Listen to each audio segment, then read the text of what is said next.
Today in the studio, folks, I got a real treat for you. Michael Sartain from the Michael Sartain podcast. What's cracking? What's going on, man? I can't believe I made it onto the dropping bombs, man. I'm such a big fan. This is Dude, great. It's common courtesy when I'm invited on yours, isn't it? Yeah, definitely. I have heard that. Yeah. A lot of people mistake me for a podcaster because I have a podcast. Right. However, I'm not a podcaster. Isn't that weird? You use it for networking. Well, I just do it. Yeah. Like I don't go to the conventions. Oh, I'm not a podcaster. Right. What's funny is you heard of Cameo? Yeah, of course. Yeah, so I get an email from the Cameo people and they're like, "Hey, we've had enough requests for you. We'd like you to be a Cameo celebrity." I'm like, "What's this?" So I look and I'm like, "Oh, this is pretty cool." I'm like, "Sure, I'll do this." So I sign up. And then I thought, I was looking through Cameo and I'm looking at like athletes and celebrities and it says what they do and I thought, well, what did they say about me? Like maybe it's an entrepreneur. I don't know. CEO. So I look, it says fucking podcaster. Yeah. That's what I do. It is weird, isn't it? Dude, I'm not a podcaster. Are you a podcaster? So I would say now, yes, because of the privileges that it has afforded me, the ability to network with people that normally, like they maybe admired me, but didn't really have a reason to communicate with me. And then just people that have ideas or businesses or charities that they want to promote. And then I have this ability to promote and then it grows, right? So I'm sure this has happened for you where you have someone on the show and then you can show that episode to the next guy that you're trying to have on. So like, for instance, I'm reaching out to David Goggins. I'll show him the episode of me with Dan Fleyshman because David Goggins wrote the foreword to his book. I want Gad Saad to come on my show. He's a Canadian professor. I believe he's the guy who's been on Joe Rogan more than anyone. And I want him to come on. So one of his friends is Dr. David Buss. He's been on my show recently. So I can send him a copy of that interview and then it just grows and your network can just grow exponentially. And then of course, like the ultimate connector, Dan Fleyshman, right? You have Dan on and that's how I eventually met you was through Dan. It's just one of these situations where for me, it affords you so many incredible opportunities being able to do that, being a connector to so many people, so many problems you can solve too for other people, by connecting people through the podcast. Michael Sartain podcast, folks. If you guys want to see a good podcast, I'm on there once. Yeah. You bring on some real folks. Yeah. There's a lot of hot chicks I see. There's a few of them. Yeah. Yeah. After I was on, I was following you and I'm like, damn, dude, this dude's always around hotties. What's the deal with that? Probably I'd say when I got out of college, I graduated from UT Austin in 2000 and I was working at a nightclub. I was the head door guy there. And one of the girls behind the bar, really pretty, she was getting her PhD in forensic psychology or, I can't remember what it was. Yeah. Forensic psychology. And she was like, "Hey, I strip to pay for my PhD and I strip at the strip club and they need a DJ. Will you come in there? You should try it out." I go in there as a joke. The recession is going on. This is like the MCI WorldCom and Enron had gone out of business. UT Austin, like our placement rates for MIT guys were just incredibly low. So I just go work at this. I go to the strip club and I'm thinking there's no way they're going to hire me. They hire me immediately. I end up being a DJ at a strip club, talking on the microphone for 8 hours a day for 4 years. And I'm surrounded. Voice? Yeah, with this. Yeah, it's kind of where it came from. And then I'm surrounded by women, 4 or 5 days a week for 8 hours a day. And then so like I just become friends with a lot of them because when you say friends. Yes. So when you're around women that frequently, you're not attracted to all of them. I have a very, very specific type. I'm not going to say specifically what it is. You can go to my Instagram and probably figure it out. I have a very specific type. If you're not that type, I still am friends with you. I'm just not attracted. So like I would go out with like 10, 20 girls in Austin, Texas. And they were just my friends. And then they just kind of trusted me because, I would always know where to go and they would feel safe. And then I just got used to always going out with like 10 or 20 girls. I joined the military. I'm in the military for 7 years. And then there's like hardly any girls. And so I end up driving to Atlanta every weekend from Warner Robins, Georgia. And I drive it's a 6-hour drive from Wichita, Kansas to Dallas, Texas every weekend. And I would go out and I just become very comfortable having a ton of female friends. And then one day I just kind of as an experiment after I got out of the military and I moved to Vegas, I was like, what would happen if I had 300 female friends, 400 female friends? And then it was like, what if I use my relationship with these females to raise money for animal rescue? What if I used it, especially domestic abuse and human trafficking? That's a big one for me because I think it really gets neglected here in Las Vegas. I think a lot of a lot of the women who work here in some kind of sex industry, they get sexually assaulted and the police just don't give a shit. So that was kind of a big thing for me. And I was like, what if I just try to raise money for that? And then I asked some of these big influencers to come, and then it just grows on top of itself. And then it was like, Wet Republic, I'm going to do the bikini competition. I'm going to host the bikini competition there. It's $125,000. And I was like, well, what if I can help my friends make money, get them a free trip to Las Vegas? And it just grows from there, like beauty pageants. And it just became this thing where the charity events feed into the beauty pageants, which feed into the bikini competitions, which feed into the destination photo shoots, which feed into the, nightclub stuff, which feed back into the charity events. And it just became like this whole thing where, I had a guest list for the Maxim party. I'd bring like 120 girls to the Maxim party. And then Bilzerian, I would bring like maybe 80, 90 girls to his house during the Ignite parties. And it was like easy. It's actually easier for me to bring 100 girls to a party than it is for me to bring 10. Because of the way my lists are set up. And it's just one of these things where it's like, okay, well, is that why you get so much top tier pussy? Oh my God, bro. Let's see how I can comment on that. So we have 6 rules in the Men of Action program. Rule number 6 is nobody needs to know who you're fucking, and nobody needs to know how much money you make. So you heard the damn Bilzerian comment. What do you mean? It was going around TikTok. Everybody was sampling a podcast where he's like, that's why I get so much. Oh yeah, of course. Yeah, pussy. I remember. Yeah, that's how I got my life set up. Yeah, that's one of the reasons why I like hanging out with guys like Dan. There's a few other people like that, is that Dan is never going to be jealous. Like I never have to worry about that with him. With some other guys, especially some like really successful guys, when they see me hanging out with the girl that they like have offered thousands of dollars to go on a date with them, and these girls are just hanging out with me for free, it just creates this sort of weird conundrum. And I never have that problem when guys are like surrounded by that many women like Dan is, or there's a couple of the guys who work in the nightclubs. Jason Strauss is another example of a great guy like that. Several nightclub hosts that I find to be like that, where I'd never have the issue. And so I like being around dudes like that sometimes. But it was one of these situations, dude, where there's a community, like a red pill pickup manosphere pick game community, and they think that men and women can't be friends. And I just like, well, let me take this. Let me use. I studied astronomy in college. I believe in the scientific method. Let me take this hypothesis and push it as far as I can and see what happens. So it's like, what if I have 400 female friends, 500 female friends? And I'm telling you, Brad, nothing but good things happen. Like I get invited to everything. I'm at the Playboy Mansion. Of course. Yeah. And dude, because assembling that many beautiful women in one place, not everyone can do that. Yeah. Well, because I played high school football. And I remember the way our coaches would talk to us, right? Like we were teammates, we're a team. And then when I was in the military, when I had a really good commander, it was the way he would talk to us. And like when I'm around beautiful women, I sound exactly the same. There's no change in pitch. When I run a bikini competition, it's literally 1, 2, 3 break, and I talk to them like I'm a football coach. And I think a lot of women respect that. My voice inflection doesn't change, and they're like my teammates. Or do you use the I call them pervy terms, like, come on, sweetheart, gather around. Nah, come on, honey. Get over here, baby. To me, it's like, I actually call some of them bro. What's up, bro? The other thing is like, I guess maybe the best way to explain it is I friend zone pretty much every girl I meet, to the point to where there's huge groups of friends that I bring because, I'm just going all over the place here. When I host Babes in Toyland, we have like 350 girls come, and we're raising money for some kind of charity. What's most important to me is that we make money for the charity, right? When we have photo shoots or bikini competitions, what's most important to me is that the girls who came out there and trusted me enough to do the competition, that they feel like it's fair, it's not rigged, they get paid on time, and that no pervy dude hit on them. Yeah. And like, that's the long-term way to think of it. How many pervy dudes do you think are out there? Bro, it's a problem. It's in the iPhone. So there's a great study. You guys should look it up.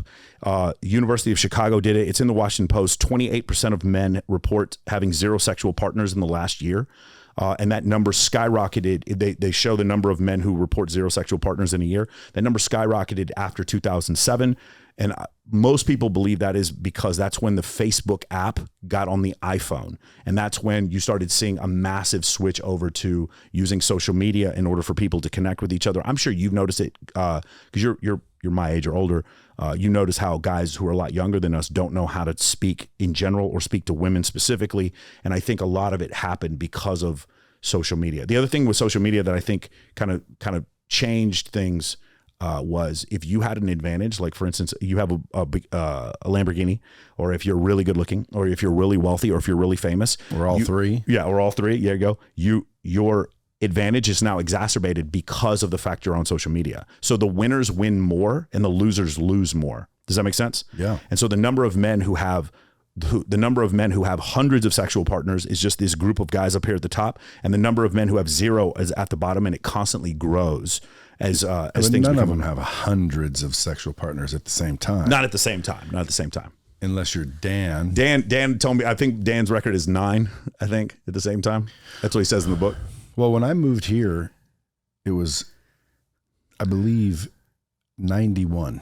Wow. And I moved down here because my buddy lived here, and he was convincing me that, man, dude, UNLV, women everywhere, palm trees, swimming pools, come down. So I said, okay, I'll come for a visit. Well, I was living in Seattle at the time, single, and I had approximately 5 girlfriends, not exclusive, clearly. Right.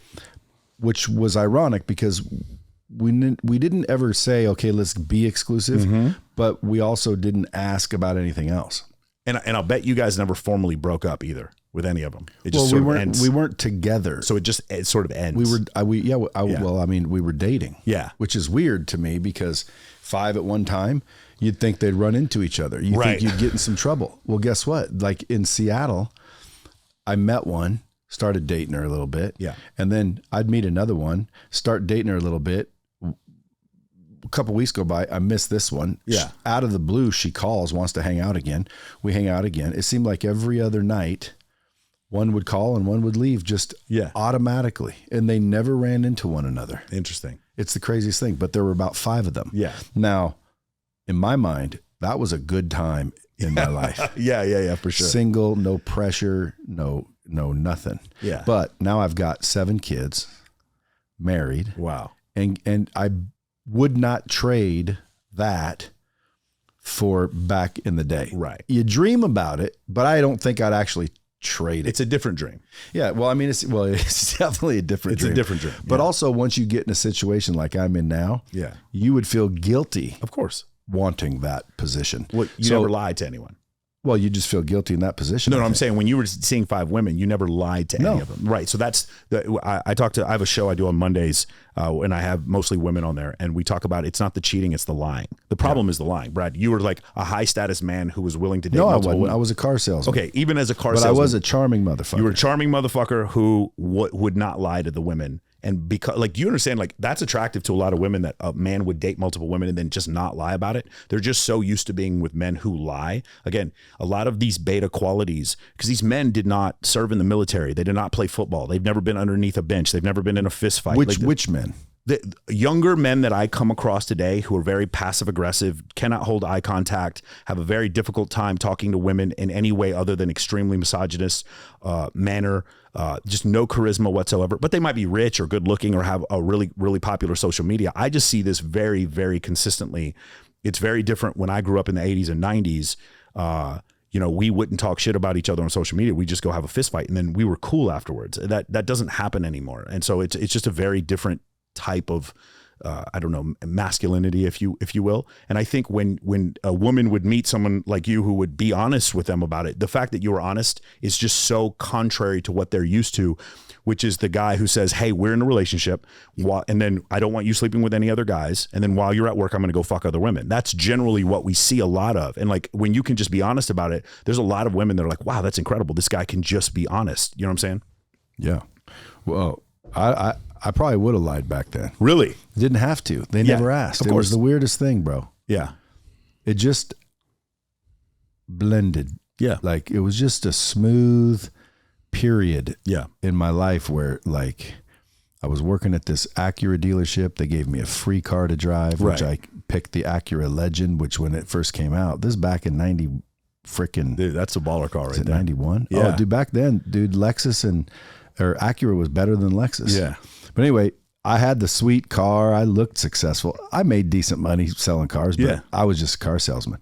But I'd go out and next thing you know, I called it a stable and they never asked. I probably would have lied, tell you the truth, because I don't like confrontation. Right. Back then. But I didn't have to. It was the craziest thing. But, you know, again, now that I think, well, would I want to go back there? I think no. But that's only because, am I saying that because I think it'll hurt my wife's feelings? Do I think, because I picture myself without my little girls. Like, I wouldn't trade empathy, that. man. You have empathy for other people, of course. Yeah, that makes total sense. But I wouldn't, it gets old, doesn't it? Yeah. And by the way, you're single. Yes, I am. Now, see, that just begs the question, because all these you say are your friends, dude. You got to be freaking bagging a few of them. So when you're out and about and you got that relationship, even if you just got a friendly relationship and you guys drank a little too much, you know, hey, I'll give you a ride home, and then sure enough, wacky. Yeah. I will tell you, I go on dates sometimes, and I don't know if it's platonic or if it's romantic. I don't treat anything like, I don't know how to, it's really weird to explain, but when you have like hundreds of female friends, I never try to be aggressive. I really try to just like keep it chill. But yeah, I'm so upfront about how I am, which is my last few relationships were with women who like women, which I've talked to you before about that. And the reason why I do that is because I never have to lie about anything. And then if I am with a woman who's, you know, strictly, strictly heterosexual, you know, I'm very open with her about it. And then she usually understands what the deal is. But I just think honesty is the main thing. As far as like how many, I can't, I mean, come hang out with me sometime, you'll see. But it's one of these things, Brad, where it's like, I can't have a social media like I have and then also go off and brag about how many women I sleep with. Like I just like a triple douchebag. So for me, it's like, then we need to let you. Yeah, exactly. For me, it's like my penance is I try to raise as much money as I can for domestic abuse and animal rescue and stuff like that. And then, you know, I'm privileged to have so many incredible women in my life that help me raise money and do awesome stuff like that. So if I said, hey, I'm going to have a party, got a bunch of high rollers coming through, dude, I need 50 beauties just to come drink and have fun. But naturally they may get hit on. Yes, no problem. I call you? Yeah, you call me and I would talk to one of my best friends. She runs a modeling agency, and whenever I have clients, I send them to her. But that could cost a ton if they're hired. Not really. I think atmosphere models in Las Vegas. So you know what an atmosphere model is because you live here. You understand the rest of the country doesn't really have atmosphere models. They sort of do in LA and Miami, but not like if you went to like Chicago and say, hey, I want to hire atmosphere models. They don't really understand what you're talking about. They think you're talking about promo models that like have, you know, the Bud Light promos and walk around in the Bud Light t-shirt. We have atmosphere models in Las Vegas, and it's very confusing for people because these girls just get paid to sit at a table and drink or go gamble with guys or go to dinner with guys. And that's all they do. And of course, like this is another thing. A lot of people, I'm sure you get this question all the time. Prostitution is not legal in Clark County. It's legal outside of Clark County, but it's not legal here. So these girls are not being paid to come and have sex with you. It's not like that. It would be a situation where you would hire a bunch of promo models or atmosphere models, and they would come out and they understand what the deal is, and their job is to change the atmosphere and make everything super fun. So yeah, definitely that'd be something that I would hit up Kaylin Franca, and then she would set the whole thing up. So that's not what you do for a living, though. If people are like, well, who is this dude? Right. Well, he has a high level coaching and mentoring program called Men of Action. Yeah. And ultimately, dude, you're a podcaster and a Hugh Hefner kind of dude.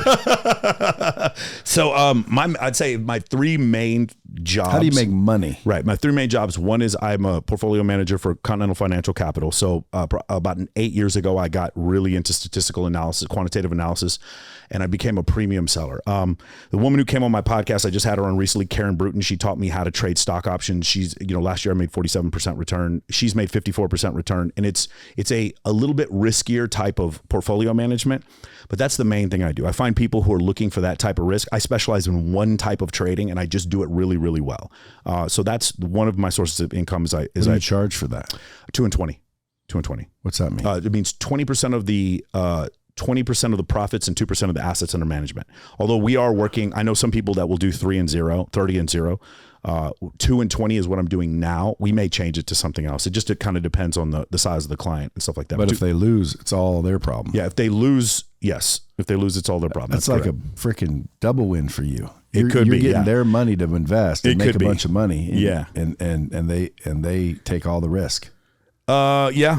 I mean, I take the risk of getting fired. and I trade my own money. So well, not only that, you got track record. Yeah, that's really important too. Yeah, so if you're like, we made 47%, you want to try it or don't you? It's really rough. I mean, trading during the Corona crash, trading right now during the invasion of Ukraine. These are difficult things because when you sell stock options, they become more expensive as volatility goes up. So that's something I actually teach that in my Men of Action course. I actually teach stock option trading in there, and then I point them to other courses. Which my second gig, which would be I'm one of the follow traders for tastytrade.com. It's the largest online financial network, and I do, whenever I post trades, like if you go on today, you'll find that I rolled a bunch of SPX positions. That's the second way. I do some work for them. Just, it's not a big deal, but like I interview some of their people, and like I come on there as one of the rising stars and one of the follow traders, and I do interviews with them sometimes. And then probably my main job now is the Men of Action program.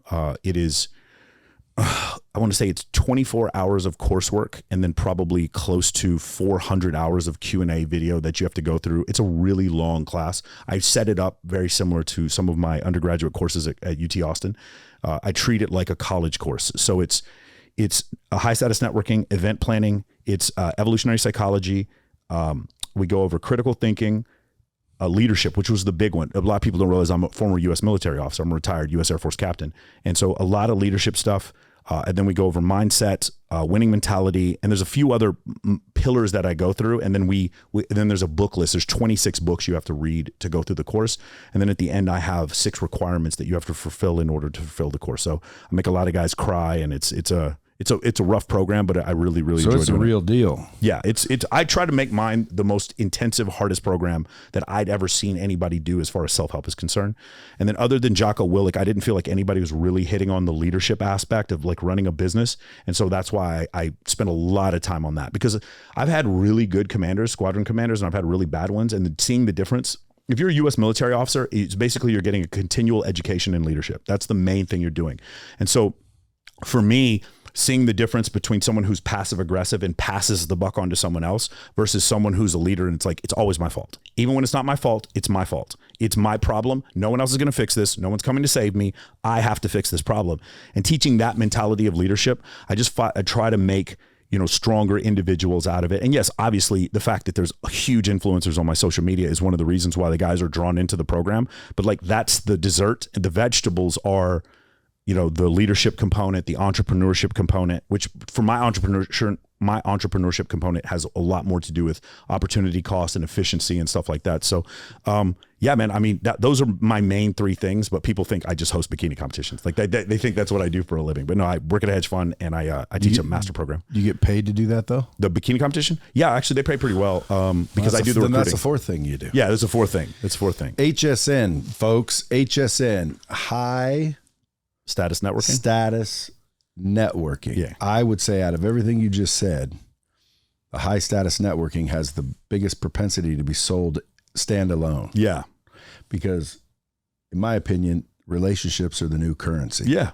So how do you hang around, get around, and capture the attention of high status individuals? Well, I mean, I'm on this podcast and you mentioned it before. It was just like, whenever I throw a party or have an event, and we're raising money for charity, you look at the irrefutable visual evidence that we post in videos, on Reels, on YouTube. I have one video we did for Babes in Toyland. It just crossed 7 million views that we did. There's another one where one of the girls from Babes in Toyland came across Lindsay Palas, and she's wearing this like tight black dress, 38 million views on YouTube. Like, I unapologetically use social media influencers to bring attention to certain causes for me, and that allows me to network with pretty much anyone. The other thing is, like, I think a lot of men have this adversarial relationship with women. They see women as distrustful. And the reason is a lot of times is because when you're not in a relationship with a woman, you find out a lot more about her, and you can have like a lot, I'm trying to think of, a less cantankerous reaction or relationship with that person. And I have one of my friends, Toy, and she's like constantly introducing me to billionaires. I have another friend of mine, Crystal Hefner, Hugh Hefner's widow, and she would invite me to the Playboy Mansion. It was just like the level of networking I could do by having some high status guy friends, but also having some like incredible high status female friends. And then when you have that many female friends, these doors just open for you everywhere. Anything you want to do, there's some way. Like if I wanted to become a speaker like elevator nights. That's a great example. That's how kind of you and I met with Dan Fleyshman. I would bring 60 or 70 girls to Dan Fleyshman's events, and then I would host his carpet, and then I would turn in interviews, and I would charge him nothing because the whole thing was for charity. And then one day he asked me to come there and speak because he didn't know about the podcast. He didn't know about me working at a hedge fund and all that kind of stuff. And so like that one foot in the door then helps you get all these other things going. And then of course, just doing stuff on social media in general. It could be the cars, you've done that with the cars. Ty Lopez, with the Lamborghini, here's my Lamborghini. And then I've never done it with the cars. You've never done it with the cars.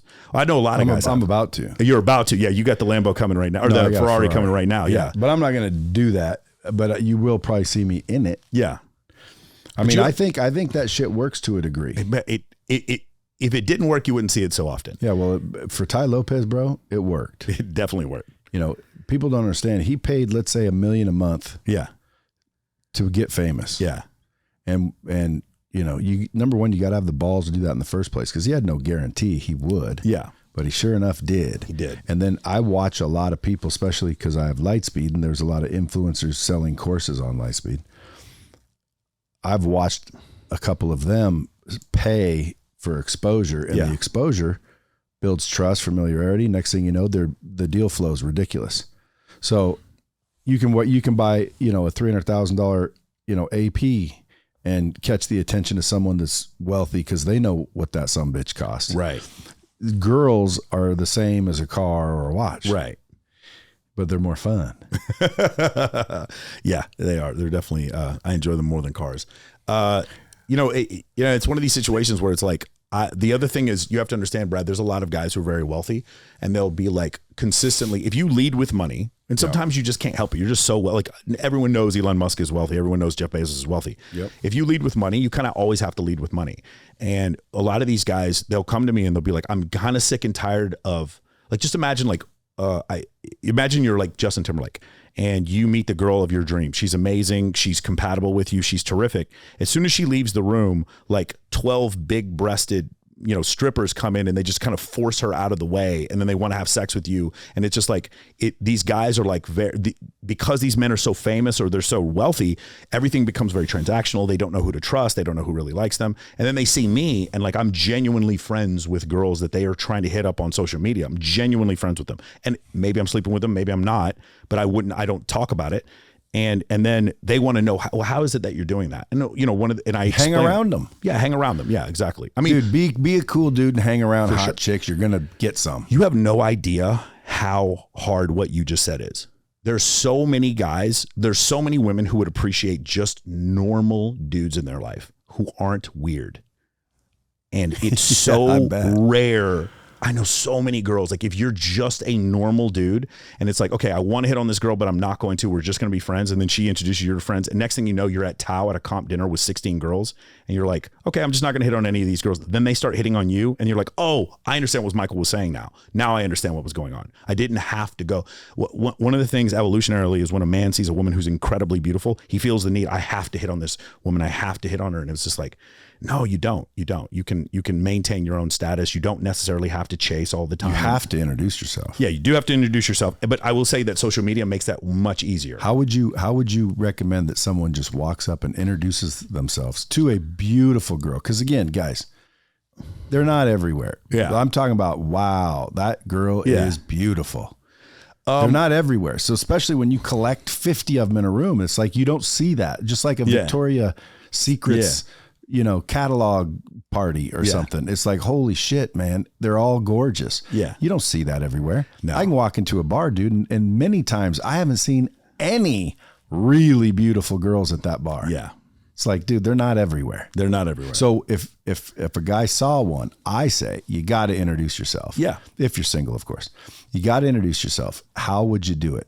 Okay, so there's the way I would do it, and then there's the way I'm going to recommend. Okay, the way I would do it is I would go grab Kindly Jean Myers, one of my best friends, or Cassandra Cienega, CJ Sparks, or I'd grab Kaylin Franco. These are some of my female friends who are stunning, stunning models, and I would walk over and just like have a conversation with them, and then they would introduce me to the girl. That's what I would do.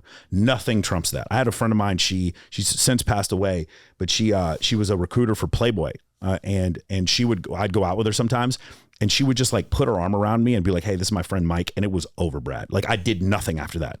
Like nothing, like if you guys look up Kindly on IG, nothing you do will trump, not even a Ferrari is going to trump Kindly Myers introducing you to a girl. She's incredible. She's the best wingman ever. And I have several female friends that are like that. That's what I would do. Now, in general, if you can't do that, what I would recommend is I try to keep things contextual to whatever it is. Like you see a hot chick at a bar, you walk up, what do you say? The more attractive they are, the more they're used to men coming after them like zombies.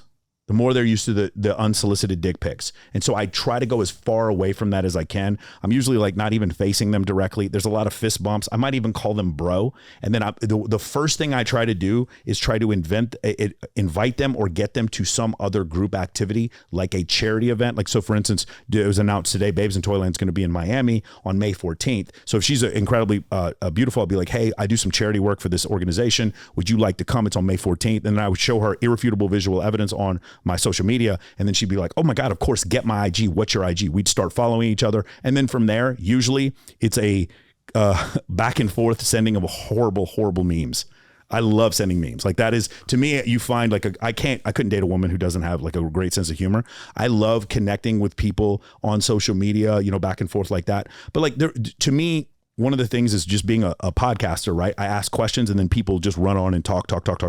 I would try to get that beautiful woman to do 90% of the talking about whatever it is she's interested in. What I try to tell my clients, especially any kind of networking, you talk about things, they talk about themselves. You talk about things, they talk about themselves. You talk about things, they talk about themselves. I don't want to talk about myself as much. I want her to feel comfortable.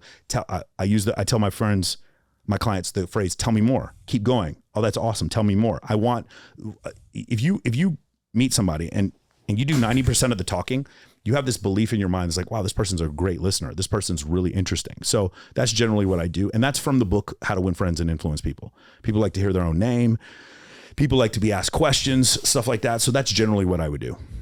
No, you don't have a script. There's no script. No, that's 2005, The Game by Neil. Neil's a buddy of mine, Neil Strauss type of stuff. The problem with that is that like you're not fixing the underlying problem, Brad. Like but you know what I would say to him? What? I would just walk up and say, "Excuse me." Yeah. I thought that it would be a complete tragedy if I didn't. That's fine. If I didn't at least introduce myself. Yeah, perfect. That's perfect because you're not really hitting on them. And like, here's the thing: the way I look at them. Okay, would be a hit subtly, but you see how you went out to shake their hand, like with your hand, you're like hands above the waist, like you. I just think hanging, if you've ever had a female friend with 1 million followers and you go through her DMs, you actually start to feel empathy. You're like, Jesus Christ, like the dirt balls showing dick pics. It's just constant, like unsolicited, just incredibly grotesque advancement to the point where like, oh, I get it now. I understand why you want, dude, Brett, why that shit don't work. I understand, but Brett, I couldn't understand for the longest time why beautiful women would always come to Vegas and ask me to walk them into a nightclub. For the longest time, I was like, you're gorgeous. You don't need me to get into a nightclub. But every time they come in town, they want me to set up them going to a nightclub. And I'm the one walking them in, holding hands with them, walking them on stage to whatever club and just taking care of all the problems. And after seeing the way they get hit on, just hanging out, like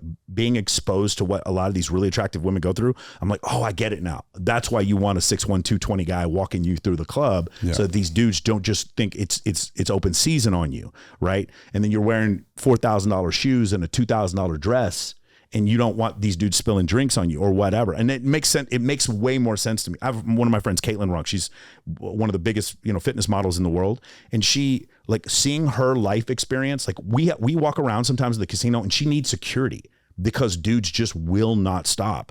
So that kind of thing. And I don't believe it was always like this, Brad. I do believe the advent of social media and the smartphone has made people's interpersonal communication skills worse. It's way more, let me send you a dick pic, send me nudes type of environment. And what I think is really intuitive or the ingenuity that I admire is these women turning to OnlyFans, like taking all that creepiness that it's almost like a windmill turning, wind power into energy. These women are taking all this creepiness and turning it into money on OnlyFans. And that to me it's really, really creative. Like literally, have you seen the thing where they do like dick rating things? Girls will send in they encourage men to send them dick pictures, which these men cannot stop sending dick pictures for whatever reason. And then they send them dick ratings. I have one of my friends, shout out, she's gonna be mad. Andy Candy. She just, no matter what she gets, she just says horrible things about their dick. She just sends back like, it's horrible. You're so small. Get the fuck out of my face. She just like berates them, and she gets paid so much money to do this. Yeah. Well, again, I always think to myself, like, if you're a dude and you got to send a dick pic to get it rated. Yeah. Like, can't you rate it yourself? Right. Brad, I think a lot of times you and I live in a world where we don't realize what the rest of the male population goes through. I feel like we kind of lose fat. Like whenever I tell women, the average North American male, I think, has 4 sexual partners in his entire life. And she's like, that's not possible. And in her mind, she's thinking of the male stripper she just had sex with, or the VIP host, or the male model that she was dating. And like, that guy's probably fucked 500 women. But then you take her to Walmart and then you show her the cashier and you're like, that guy's at, how many sexual partners does that guy had? And then she's like, oh, okay, I get it now. Okay. And you realize the majority of the world is that. The majority of the world is not the super good looking guys who are in Thunder from Down Under. That's not what the majority of men are like. So for you and I, and usually the Thunder from Down Under type dudes, a lot of them are gay. A lot of them play both ways. Yeah, I've seen that. Yeah, I've definitely seen that. I mean, what a conundrum, right? Because I talked to some male guys on OnlyFans, and they're like, I'm not gay, but when I do solo stuff for gay men, I get paid like 8 times as much. So like, what do you do? You know what I'm saying? And I'm like, there's no amount of money I could do to do that, but I've seen that happen. Well, what are before. they doing? I don't know. I haven't seen it personally, but like something like they're jerking off or some kind of solo stuff. I don't know what it is. Some kind of crazy stuff like that. And they get paid so much money for that. Well, I thought OnlyFans, you just jerk off and then whoever pays to watch it, how do you know who's paying to watch it? Yeah, you don't. I mean, they're anonymous. It's a pretty amazing business model. Well, they stopped it though, right? No, what had happened was, I believe the bank that was underwriting their IPO had requested that they no longer do hardcore pornography. And then once all of the memes came out and the complaints on Twitter and the like horrible backlash from the content creators, because here's the funny thing. So Chantel Monique, she was on my podcast. She was Playmate of the Year. She was on there like, I don't even show nudity on my OnlyFans, but getting rid of the girls who do guy girl, that's horrible for us because they bring more people to the platform, which only helps me. So even the girls who are doing like Kylie Myers and Caitlin Runk, they don't do any nudes. They've never showed nipple. And these girls make, 6 to 7 figures a month on there. And so when you see that, you kind of come to the realization that's like, when they were going to try to stop having hardcore pornography on there, it was going to affect their bottom line so much. This is I think they did 3.8 billion one year in revenue. The OnlyFans did. And they rescinded that. And now they go back to doing hardcore stuff. You've heard of Black China. Yeah. She was on a podcast and she was asking, she does it supposedly. Yeah. Highest, one of the top paid. Her. Sure. And so all I said, and I got a bunch of hate in the comments. Yeah. I said, listen, I don't think there's anything wrong with it. Yeah. Like if I'm a beautiful female or a beautiful male for that matter, and I put some pictures of me, and someone would pay, $7 a month, not 1 million people. So I'm making $7 million a month. And all I had to do was show my ass nude. Yeah. I'll do it. Well, how about this? People like, oh my God, that's disgusting. Well, why is it so disgusting? Because it's disgusting because the people who are complaining aren't making that money. That's really why it's disgusting, Brad. It's disgusting because, like for instance, this is when I have a horrible problem with people who are in a monogamous marriage, having consensual sex with each other on OnlyFans and filming it, putting it up there, making hundreds of thousands a month, and you have a problem with it. Like, are they? Yeah, I know several. I know probably 9 couples. The Bomb Squad right now. There's a bunch of people right now getting ideas. Yeah, I know probably 9 couples that are doing. How do you right advertise? You can't really, so you have to use code words on Instagram, and so Twitter's like Wild West. You can post anything you want. They just put a little not safe for work tag on there. Reddit, you can post anything you want. On Instagram, you can't say the word sale or OnlyFans or click my link or anything like that. You'll go to it. Instagram has gotten so bad. Instagram is like the abusive boyfriend that's like, if you're not going to be with me, you can't be with anybody else. They told all these girls, you can't post these bikini thirst trap photos anymore. And so the girls were like, that's fine. We'll go to OnlyFans. And then Instagram was like, no, you can't make funny on OnlyFans either. So if you post anything to do with OnlyFans on your on your Instagram, they suspend your account. They don't want people going to another link to OnlyFans, but that's how most of the girls are getting it across. What they'll do is, so I'm trying to think of a good example of a girl who's doing that. Let's just say I'm, some girl with 1 million followers, and I can't put a link to my OnlyFans in my bio. What I'll do is I'll tell everyone to follow my backup account. My backup account, I don't care if I lose that account, but the only thing on my backup account is a link that goes to a link tree or a Hoobie or whatever, and that will have a link to my OnlyFans. But even on that link, it won't say the word OnlyFans. It'll say private content, and then that will be the link to OnlyFans, because Instagram is actually scrubbing the links that go in there. And so they're actually taking that back. And like what you said before, it's really bothersome to me that Instagram is so much more concerned about women selling photos of themselves on OnlyFans as they are about Forex scams or you know what I'm saying, these other scams that I'm constantly being, those are ridiculous. Buy your blue check mark, or do you want 50,000 new followers? Really? Like 20 times a day I get those messages, and I'm like, why don't you ban them? Why don't you stop worrying about a girl who's like, has her own agency to know? Again, I've said you get a lot of hate though. No, I don't. Actually, when I said that, dude, would you want your daughter on there? Well, of course I wouldn't want my daughter on there. But if my daughter became a full blown adult, yeah, and she was doing extremely well, yeah, and I come to find out she's doing that, I wouldn't not love her anymore for it. I wouldn't think, oh my God, we're separating you from the family. I would be a little bit sad for her. Why? Yeah. Well, because I couldn't provide or teach her to provide for herself any other way. But when I start saying it, I'm like, well, what is wrong with that? Because to me, there's nothing wrong with it. Right. Like, to me, there's nothing wrong with it, dude. What's it's wrong? Your body. What's wrong, honestly, isn't that. What makes these people mad is when they hear about girls making $1 million a month. That's body, dude. No. What I'm saying is the people who are complaining are like, so here's the thing. Think about when you're growing up and you had your church and your mom and your dad, and they told you, don't do drugs, right? Stay away from porn, go to church every Sunday, study so you get good grades, get your degree, then get a graduate degree, and then get a good job, work 9 to 5, then save up for retirement, and then retire. That's what they told you to do. And now some girl... That's what good parents told you to do. That's what their parents told you to do. And then some girl goes off, she does some drugs, she has sex with guys on her OnlyFans, she's making millions of dollars, she's taking that money, like shout out Tucci Cash if she's there, she owns several investment properties, she has those investment properties, she's turning them to Airbnbs, she's getting even more money from that, she's also flipping real estate, and she's making hundreds of thousands a month on OnlyFans, and she's doing every single thing your mom told you not to do. Of course they're mad. Of course. Dude, when I go back to my high school reunion and people are like, oh, Michael, when are you going to settle down and have kids? And it's like they're literally threatened by the fact I don't have kids. And they're like, well, I know you're unhappy. I'm like, I'm not really unhappy. I'm doing pretty good. Actually, my life's pretty awesome. They don't want to hear that. They need to believe that like Dan Bilzerian and Jake Paul are like deeply sad inside and like they're missing. And like, they need to believe that. We talked about this before. The people who need to see Jake Paul get his ass kicked by Deontay Wilder. I'm interested to see the fight, but I don't need to see successful people fail.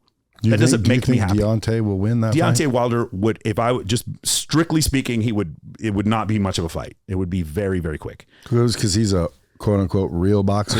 Deontay Wilder I think I was reading somewhere he has a free testosterone of 1100 without taking any supplements. The man is ripped and cannot, like, he did put Tyson Fury on his back a couple of times. Now, of course, Tyson Fury against Jake Paul, we're not even going to discuss that. But like Deontay Wilder against Jake Paul, that is, I understand that that's what Jake Paul's running his mouth and says he wants to do that. But like, I think that's when the rubber meets the road. I don't need, the point is, people see him and then they don't like him because he has money and girls, and he made it in a way that you weren't supposed to. He didn't go get a PhD and start a huge company. He was on Vine making prank videos. No, your parents told you don't fuck around and do stuff like that. And he did the thing you were supposed to not do and made money. That's really why people are mad, Brad. I know one girl, she did porn. She's like one of the biggest porn stars in the world, got heavy into drugs, fucking had to have all her teeth, like she was snorting meth, whatever. She had to have all her teeth replaced, whatever. Real pretty girl, finally got out of it. And then, so basically she did the drugs, she did the porn, she did every single thing that everything in society told her to not do. And she is married to a dude who worships her. He bought a ring the size of my head for her. Like she basically, and it makes people angry because you're supposed to, like, when you don't follow the rules and don't conform to society, you're supposed to pay for it. You're supposed to pay a consequence. And these people on OnlyFans, they're not paying a consequence. They're paying higher taxes because they make so much fucking money. I know, again, Kylie Myers has several homes. I think she has 7 homes. She has several horses that she's bought. She's like paid. She has so much money, she doesn't know what to do with it. And why? She's not even posing nude on there. She's doing what your parents told you to not do and making money. And that is the real reason people are offended, Brad. It's not because they're puritanical beliefs about nudity or sexuality. That is not the reason why. It is because they are upset about the fact that they're making money.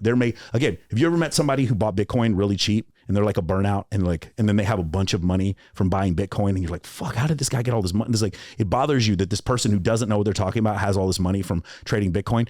I try to fight that feeling, but it's the same kind of thing. It's like, whenever you hear about the guy who bought Bitcoin at 5,000 and made a bunch of money on it, or you hear about Vegas Dave, right, who just sold sports picks, or Dan Bilzerian, who wagered his entire life savings at some point, like large portions of his life savings in poker games.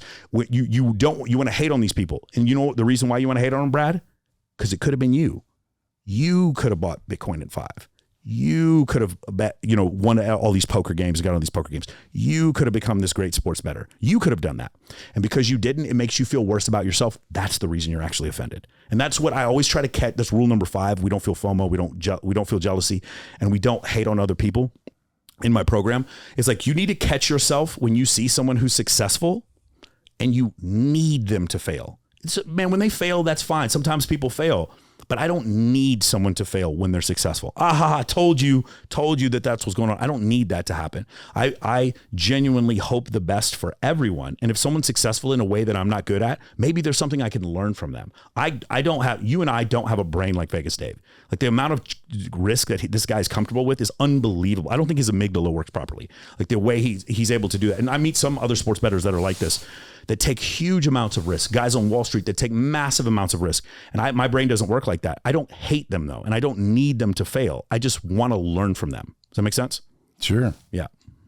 How did you meet Dan Fleyshman again? I was hosting Babes in Toyland, and the girl who runs his charity, Model Citizen Fund, is Marcella Navarrete. She used to run a 50c3 because she has Lyme disease, and she used to run a 50c3 they're called Lyme Warriors, I believe. And then she got involved with Dan Fleyshman, and then she started running the Model Citizen Fund. Then she came to me after Babes in Toyland and said, like, we need a host for this. I think you'd be perfect. Will you come do this? Half my hosting jobs come from girls just recommending me that interview. So I go and I interview. We did a fitness one. I don't remember if it was First Form or who it was. We did Dan's birthday party, and everyone was dressed up in fitness gear. And I did a bunch of interviews. That was the first time I met Lindsay Palis. That was the first time I met Jessa Hinton. A bunch of those girls I met there. And then I gave the video to Dan. Dan loved the video, and then we've just stayed in touch ever since. And now I do the interviews at his events. That's how we did it. And then I had him on the podcast. And I think a lot of people, when they come on the podcast, they're kind of like taken aback by how much research I do on my guests. I do like 4 or 5 hours of research. So in his case, I did like 8 hours of research. And when I asked these like questions afterwards, he asked me the next day after I had him on my podcast, he was like, hey, will you come speak at Elevator Nights? And then I started speaking at him ever since. Why don't you open a strip club or some sort of, adult, I don't want to say playland, but and just call it Sartain. That's funny. That's a good name, though. Like, I don't want I am a libertine, or I'm a libertarian in the fact that I am in favor of women doing whatever they want, but I don't want necessarily to be involved in porn or strip clubs or anything like that anymore. I'm more so, I know, right? It's funny. I went to the Rhino the other day, and the valet was like, hey, Mr. Sartain, we'll put your car here. And I was looking at the girl I was with. I was like, I don't know how he knows my name. He must watch the podcast. And then the GM of the Rhino comes out. I was like, hey, Michael. I was like, I don't know how you know me. That's so weird. I forgot what I was going to say. I don't want to really be involved with that. I would rather be teaching people how to improve their lives. I mean, trust me, there's a lot of money in that. I get asked probably once a month on me helping sign up girls to someone else's OnlyFans management agency or secondary website that's supposed to compete with OnlyFans. And to me, it's like, that's just not the business I want to be in. That's not my passion. That's not my purpose. I like the idea, like for instance, on March 7th, we're raising a bunch of money for dog rescue at Monday's Dark. So I'm going to bring a bunch of influencers to that. I'm going to talk to Mark Chinook. He's one of the announcers for the Golden Knights and the Raiders. And then I'm going to say, hey, Mark, I'm bringing this girl, this girl, this girl, this girl. They come, they post about it, and then we raise money for the dog charity. That's essentially what I'd rather do. Yeah, do some good with it. Yeah, I only want to do good with it. And it sounds like the girls are loving it too. They are. But here's the thing, man. A lot of times people want to get involved with charity, but they don't know how. And when you make it really, really easy for them, that's why GoFundMe works so well, is because you made it super easy. People could just click some buttons and then help a charity. So for me, it's like when I find influencers, but some of them are male also. When I find influencers and I'm like, hey, can you help us with this charity? And they're like, all you have to do is show up and post this flyer, and then you can donate here. Just post this link. They're like, oh, okay, this is social media. I know how to use it. I know how to do social media. And it takes them 2 seconds to do it. And they're helping me raise money for the Downtown Dog Rescue or Stray Cat Alliance or the Shade Tree. I don't know if you're familiar with the Shade Tree, the domestic abuse shelter here in North Vegas. Raising money for that is, I feel way more purposeful doing that than, dude, the whole strip club thing. I've done some investigation in that. That is a tough racket to get into. Do you raise a lot of money? Yeah, I'm a couple $100,000 for depending on which charity it is. What's your website? I don't have right now. I have a website just for the mentoring program. For the charity stuff, I'm the host for several different charities. So you could look up babesintoylandcharity.com. That would be one. Another one is Smash Global. Another one I work for would be Dan Fleyshman's Model Citizen Fund would be another one that I help out. Yeah, but dude, can I give you a piece of advice? Yeah. You should have a michaelsartain.com, which has everything you're up to. Yeah, no, I have a Michael Sartain. And like everyone right now could go to michaelsartain.com and donate if they wanted to. Oh, right. Because I got a lot of entrepreneur listeners, and you know, in my mind, the best people in the world are listening to me. Yeah, I agree. So, because I mean, every time like you do, you're going to get a bunch of people hitting you up. You're going to get a bunch of people following you. I got an engaged audience, and they're, you know, if I said, hey, let's go help battered women, you know, there's a lot more people that'll help, I think, than people think there are. Oh, I know. But they don't make it easy. Yeah. You know, I want to make it easy. Like this last Christmas, I tried to figure out a couple of families that wouldn't have Christmas otherwise to help. And it's hard even finding the families that need the help. Yeah. And then you don't want to just give your money to a charity, because what if that charity's enriching themselves and giving very little to charity? I've seen that. Yeah. So I would recommend, so one of the greatest things we have here in Las Vegas is what's called Monday's Dark. Every 2 weeks, every other Monday, they help a charity. They give a check for $10,000. And Brad, we go in there and they sell shots, and we keep drinking until the $10,000 is raised. And if we don't have the $10,000, we keep drinking until there's $10,000. And then they give them a check for $10,000. Mark Chinook will sit up there and get hammered, like where he's on the floor drunk, hosting the event. And he does this every other Monday. Like I said, this next one, it's going to be at the Space, which is at Polaris and Harmon, right there behind the Martin Panorama, right there in that area. He does this every other Monday. The next one is March 7th. To me, they've done 143. So 143 times 10,000 is 1.43 million that they've raised for local Las Vegas charities. And so when they do that, they do an investigation on the 501c3s that they help out, the different 501c3s. And so, like I said, this next one coming up is for dog rescue. And so for me, what I find is that, like, as far as philanthropy is concerned, there's networks. If you belong to these networks, you get to figure out which one of these are more reputable than others. Does that make sense? Yeah. So for me, the Shade Tree is very reputable. I've been there several times. I've actually seen the women that they've helped, and that also the Win and MGM donate to the Shade Tree as well. For those of you who've never been there, it's in North Vegas. This is a rough part of town, but it's basically like a defensible position. They got concrete walls around there. They have a kennel, because a lot of times when women leave their families, the abusive husband will take it out on the dog, take it out on the animal. So there's also a place for the dog to stay in a kennel, and then there's also the children of those women who go to this battered women's shelter. They also are there too, and they have to provide things like classroom study and stuff like that, and all kinds. There's guards on staff. It's a really, really messed up situation when you go see it. I feel more comfortable helping that charity than anything else. Right? Yeah. I can sleep at night. So should everybody listening. Yeah. I feel more comfortable. Like, if you guys want to look up the Shade Tree, I feel more comfortable helping the Shade Tree than almost anything else, specifically because we live in a city where if a woman works at the Rhino and she ends up getting raped, I don't think the police take it seriously. I really don't. It's really a shame. I've seen women who are in the adult industry who work in porn, and then they've been raped, and they're like, I tell the cops they don't do shit.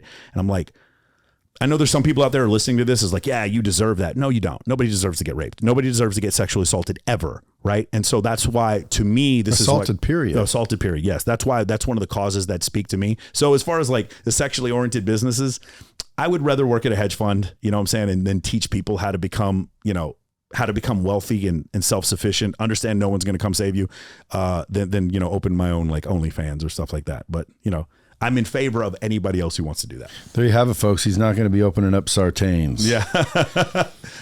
Now, I want to talk a little bit about your background because you were in the Air Force. Yeah. You're into astronomy. Yes.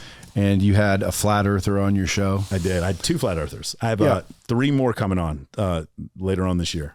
Okay. So since that, I went and looked it up some more shit. Yeah. What do you say about the footage? It's not necessarily flat earth, but NASA's full of shit.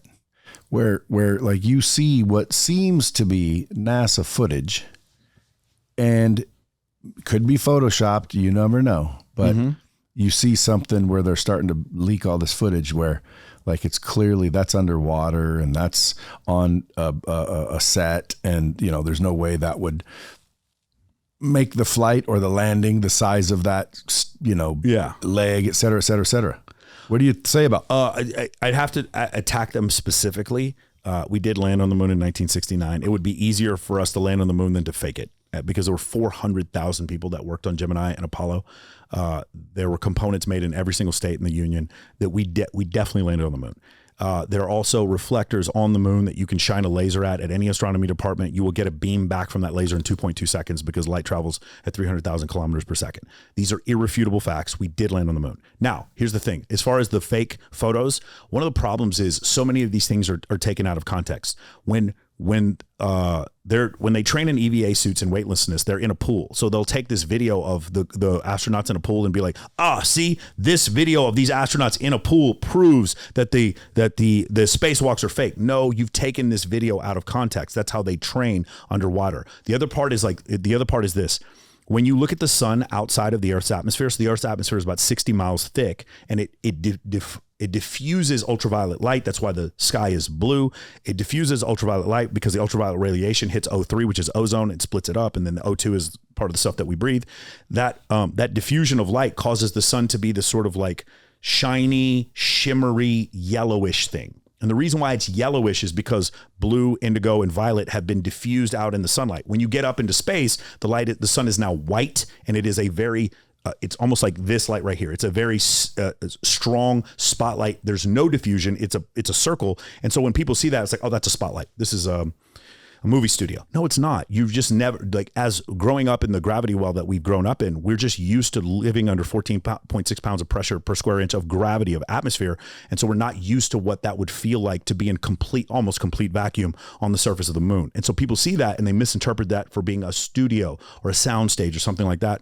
As far as you brought up before about the weight and the size of the Eagle lander back in '69 when Armstrong and Buzz Aldrin landed, the thing is, it's 1/6 the Earth's gravity. So the moon is 2% the Earth's mass.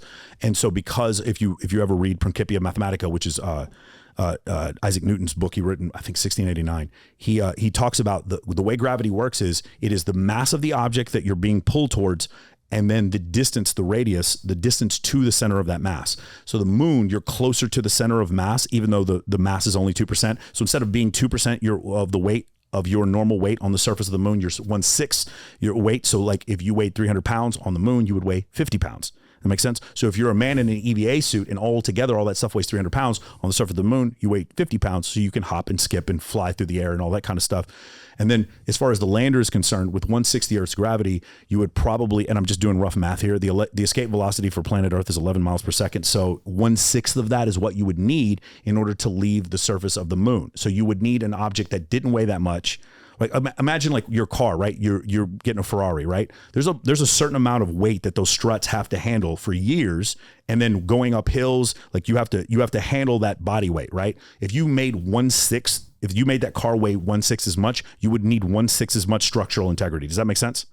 So if you had that less structural integrity, you would get something that looks like what the lander looked like. They needed the most efficient, weight-free, like lowest weight possible thing that they could find, because it was going to have to take off straight off the surface of the planet. And the reason why it looks flimsy is just like, it was flimsy. Like they talked about it several times. If you ever read Neil Armstrong's book, if he wanted to, could kick a hole through the side of that lander. It was very thin, like shielding what happened. But because there's no pressure, it was just something, you're just basically living in a bubble of a tube of air that's out there in space. So there's answers for every single one of these. If you guys want the answers, I would recommend go listening to the interviews between Neil deGrasse Tyson and Joe Rogan.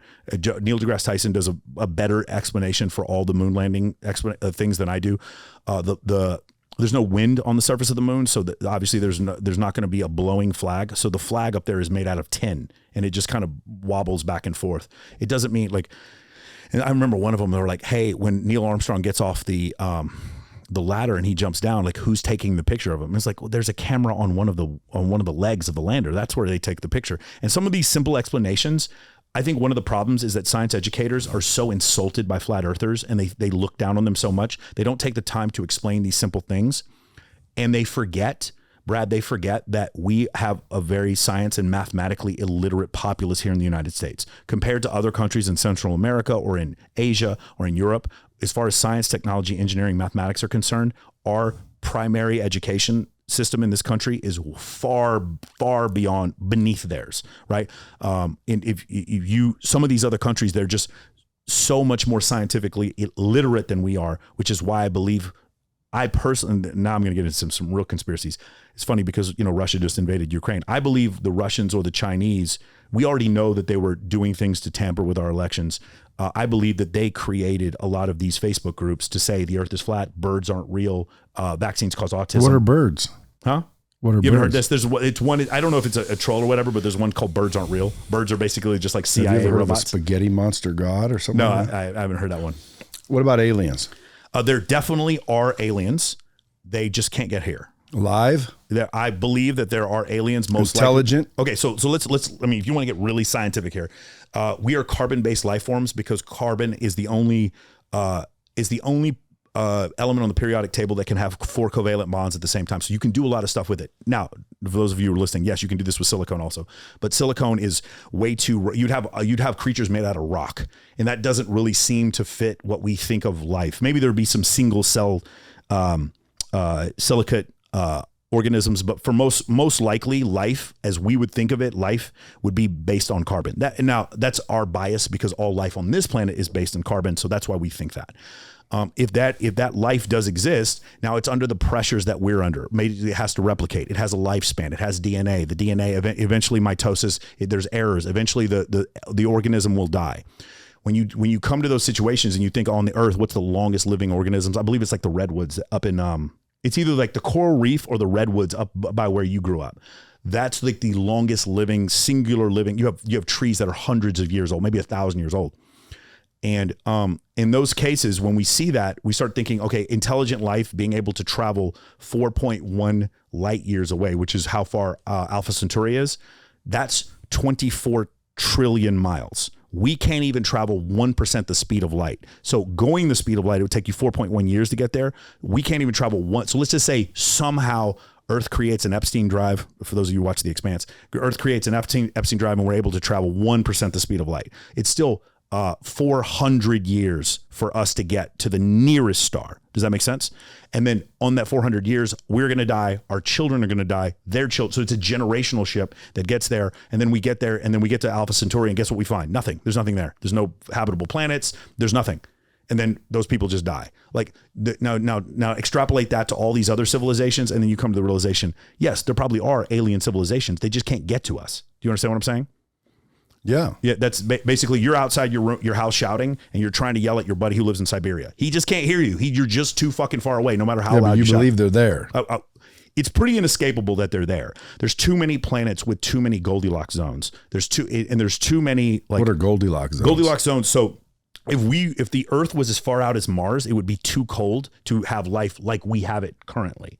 If the Earth were as close as Venus or Mercury, it'd be too hot. So right in between too hot and too cold is Goldilocks. You remember Goldilocks and the Three Bears, the porridge that was just right? We live in a Goldilocks zone where we're 93 million miles away from the sun. And so that is the proper amount of heat and radiation combined with the fact that we have a magnetosphere which holds our atmosphere on the planet. That's the reason why we're able to sustain life here with a carbon dioxide oxygen atmosphere, which is mostly nitrogen actually. But yeah, that's the reason why. So you believe some other part of the universe has I believe an Earth-like planet. I would well, that's not in dispute anymore. We know that there are other Earth-like planets out there. That's one of the reasons why we have the James Webb Telescope that we put on the far side of the moon. The reason why we did that, or it's beyond the moon, it's like, I can't remember, it's 1 million or 3 million miles out. That telescope is supposed to be able to see like actual distinctions on exoplanets. So the way it works is, let's say I'm looking at a star. The way it works right now using the Hubble, I can't see, or ground-based telescopes, I can't see the planets around the star when they're not face onto the star, because the planets don't illuminate enough light and they're too far away. I can see Polaris because Polaris is several times bigger than our sun. It's massive, but I can't see the moons or the suns around Polaris, or the planets around Polaris. But when one of those planets crosses in front of Polaris, it blocks out a certain type of light, and we can tell from that light that's being blocked out through spectroscopy, we can tell the chemical makeup of that planet. Some of those planets have things like methane and oxygen and carbon dioxide, and when we see those things, we're like, okay, this is an exoplanet, and we can tell by the amount of times it orbits that sun. We can tell roughly its dimensions, and then we can say, okay, well, this planet would have about 1.16 Earth's gravity, and it looks like it has a methane/carbon dioxide atmosphere. There could be life on there. That's how we do it. Except we found millions of these. We have found millions of these. So yes, the likelihood that one of these other exoplanets has life on it is pretty inescapable at this point. Somewhere there is life. If you could teleport to one just to see, would you do it? If I was in an EVA suit, maybe. If I could teleport back, yeah. If you knew you were going to be safe, from the travel, but you might not be safe when you got there. If there was some sort of freaking, I think environmental problems would be the biggest problem. Our life has gone through there's been 6 major extinction events on planet Earth. It was the reason why, we don't see brontosaurus outside every day, which, by the way, there's no such thing as a brontosaurus. I forgot. So they've rehashed the brontosaurus. There's no such thing as a tyrannosaurus. That's on the planet. You notice there's no 35-foot tall lizards on the planet anymore, right? Because there have been extinction events that killed off those things. It's the environment that's going to kill you more likely than it's going to be some tall, alien, crazy looking creature thing. Does that make sense? That's intelligent. Yeah, that's intelligent. Like humans, 90% of the large animals on the planet Earth, humans have destroyed. There used to be rodents in Australia that were the size of cows, massive rodents, and they were all immediately killed. I think something like 90% of the large land animals on planet Earth are chickens, cows, pigs, and horses.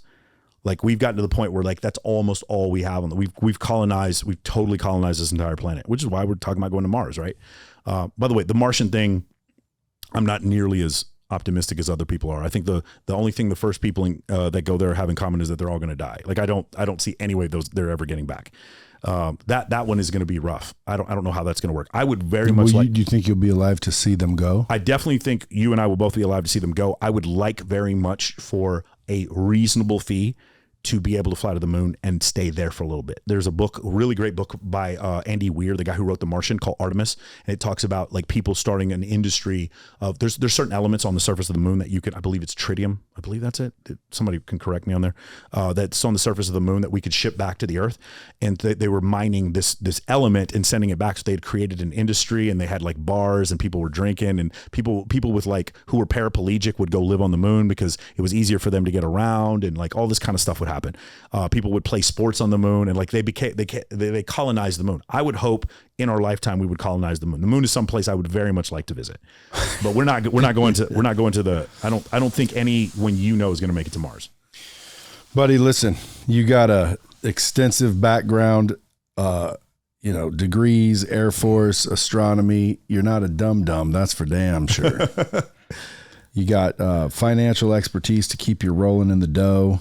If there's dudes listening, how do they find you for the coaching and mentoring? I would go to menofactionmentoring.com. And it's moamentoring.com. What are you teaching them? When you start, you're going to get an intro video. And then when you go through that, the first pillar of MOA is going to be high status networking, followed by entrepreneurship, then leadership, then mindset. What's the end result though? They get through that. The end result is an efficiency. So there's several different ones, right? So when I look at the self-help community in general, the biggest hole I see in their game is leadership and passive aggressive communication, an inability to communicate properly. That's something that my clients by the way, I have 210 clients now. I've never had a single refund.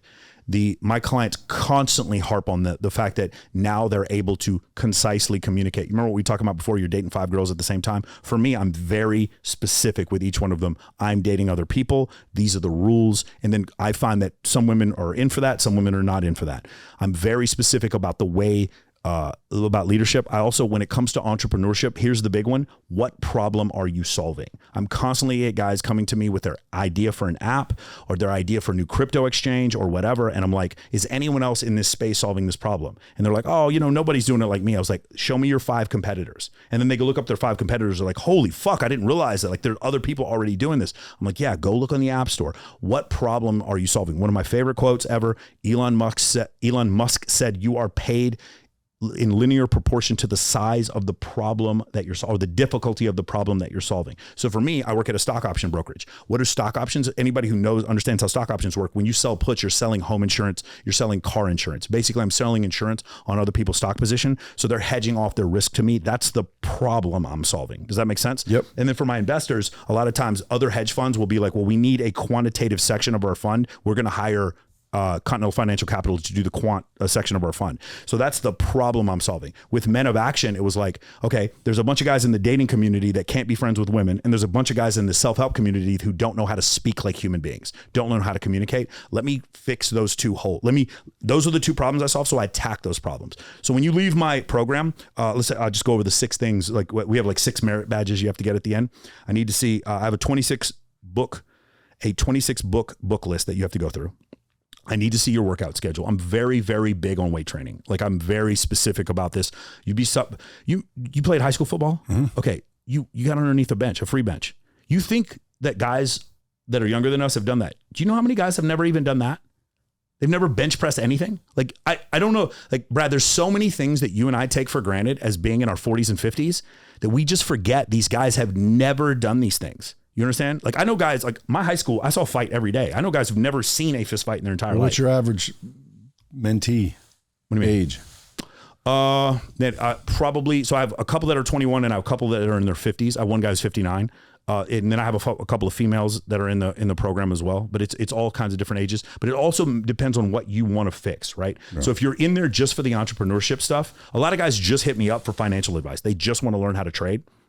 And a lot of guys hit me up for the communication advice. Obviously, yes, a lot of guys hit me up because like, hey, Michael, I want to throw a party with 85 girls. It's like, yeah, okay, I'll teach you how to do that too. But I think those things all fit together.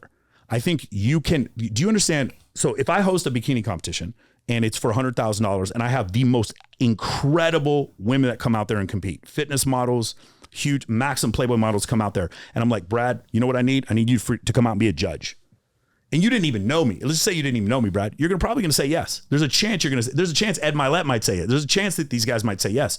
You're creating these amazing networking opportunities through charity events, through pageants, through stuff like that. That's another thing that I kind of teach because one of the things for a lot of these guys is like, some of these guys are not particularly wealthy or good looking. We're helping them grow their wealth. We're helping them grow their network. And so I just teach them different techniques to do it. I specialize and I go heavy on social media. I'm very big on social media. That's one of the things that I teach.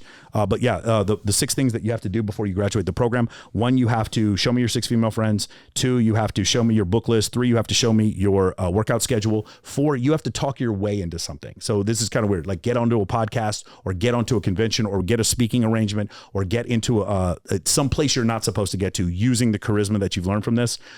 And then the other 2 is you need to tell me what problem you're solving. And I'm trying to remember number 6. I can't remember what it is right now, but those are the kind of things that I have these guys do. And there's a lot of accountability in the program. There's a lot of accountability. Sounds like a little bit of a bitch, but the result is miraculous. Dude, I'm coming up on, we're going to have 100 testimonials.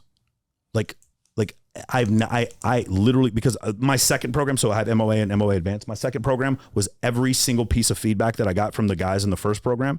And then we put all that into the second program. And then like the result, like I have to pinch myself sometimes because again, the guys are like, this is incredible. I want more. I can't believe whenever I do a call on Zoom for 4 hours, how many guys just stay there the entire 4 hours. I just want to hear it.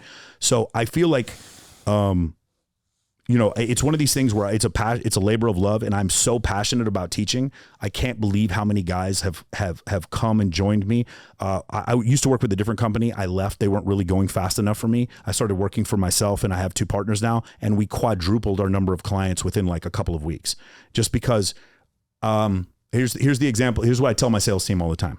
You remember the 2017 Golden State Warriors when they had Kevin Durant? Well, they had Kevin Durant, Steph Curry, Klay Thompson, and Draymond Green, and they had they had some of the best offensive players who have ever played basketball. So if you have a better team than the other team, do you want more possessions or fewer? More. This is what I tell my sales team. We want more. Like, I personally believe my product is better than anyone else's, so I want more exposure. They're like, hey, we should market to these people. I'm like, market to everyone. I want more possessions. I want the basketball in my hand more times. And that's what I tell my clients. Bomb squatters are going to overwhelm your sales team. Let's do it, man. So if you guys are listening and you want to get a level up, you want to start being able to take action and become a man of action, or you should start a female program. We do. So women actually, it's like a nightclub. Women get to do the program for free. Oh. Yeah. You've probably noticed this. It's like 99-1. There's way more men in self-help than women. I want more diversity in the program, so I let women do the program for free. So guys, at Michael Sartain, shoot him a DM on social media. MOAmentoring.com is a website, and frickin' go check out his podcast, Michael Sartain Podcast. Dude, I appreciate you coming by. Man, I appreciate you, man. I'm glad we're both local. Yeah, for sure. If you ever need any atmosphere studs, let me know. I'm starting to get in shape. Okay, let's do it. Little atmosphere stud. I'll come over and check out all the atmosphere models. Dude, got to bring the wife though, so she allows it. When I had you on my podcast, all the guys that were excited because they all followed you. So that's going to be exciting. Dude, your episode with me is awesome. Because we go for 3 hours, or I think 2.5 hours. So shit. It was really good. Yeah. Dude, really? Yeah, man. I frequently do 3 hours. Again, so mentoring. I frequently do an hour, and we're at an hour 15. Right. We'll think about it from a mentoring standpoint. We're using Joe Rogan's microphones. These are the same ones he uses. Oh, yeah. Right. And I don't really have that big long of an intro. My intro is like a second, 2 seconds. It's because Joe Rogan's is not that long, right? I have people that don't have anything to do with each other on my podcast. My podcast doesn't have a theme other than intellectual curiosity. For those of you who haven't watched it, I have a theoretical physicist come on. I have had certain women who work in the porn industry come on. I've had flat earthers come on. I had Dan Bilzerian come on. I had a woman talking about, a psychologist talking about narcissism. I had a professional shooter come on. We go in every. Brad Lee on. I had Brad Lee on. I had a couple of fighter pilots come on to debate the flat earthers, ironically. We go in every possible, and then I had Vegas Dave, who has 19 federal counts that he beat, right, in court. And then I had another woman who came on this last week. She was managing a $242 million hedge fund. She got investigated. She got a complaint from the Security and Exchange Commission for doing next to nothing wrong, like almost nothing wrong. And so I have hedge fund managers on. For me, the podcast is about intellectual curiosity. How far can we push it? Because I stole that from Joe Rogan too. Like I believe you find mentors. There's a bunch of stuff that you do with this dropping bombs. I'm probably going to steal it and put it on my podcast. I believe real successful people see other successful people and copy what they do. In order to do that though, Brad, you got to subvert your ego. You got to put your ego to the side to recognize this dude makes more money than me. This guy is doing this one particular thing. Okay, forget the rest of his life. He doesn't believe, he votes for a different political party.